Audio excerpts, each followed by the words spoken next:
Saderengipun tawasulan, monggo tempat sekitar makom dipun bersihi rumiyin. Biasanipun Mbah Blangkon nggih kados niku. Sasampunipun bersih, leyeh-leyeh ngempos riyin. Lah bar niku mulai tawasulan.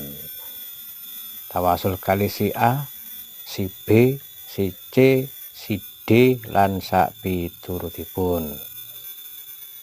An-nadzafatu minal iman.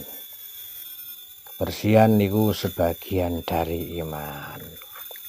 Nggih, kados niku mawon. Lampun resik tempate mulai tawasulan. Qabul hajat. Amin.